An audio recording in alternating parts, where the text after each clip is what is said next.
اگر انڈیا پاکستان پر حملہ کر دیتا ہے تو اس بارے میں آپ کیا کہیں گے کہ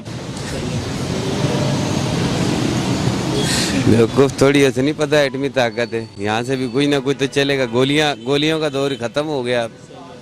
اب تو دونوں طرف سے بم چلیں گے، جو بچ گیا بچ گیا، جو گیا گیا. مسلمانوں کو ٹارگٹ بنانا چاہ رہے ہیں کہ مسلمان دہشت گرد ہیں، تو آپ کیا رائے دیں گے؟ بات یہ ہے کہ جو جنگ ہوتی ہے وہ دہشت گردی نہیں کہلاتی. جنگ کے لیے تو ہم ہر وقت تیار ہیں، کبھی بھی جنگ سے پیچھے ہٹنے کے لیے تیار نہیں ہیں. وہ مسلمانوں کو دہشت گرد کہہ رہے ہیں نا، تو اس حوالے سے آپ اس کے اوپر کیا کہیں گے؟ مسلمان کہاں سے دہشت گرد ہو گئے؟ مسلمانوں نے کب دہشت گردی کی ہے؟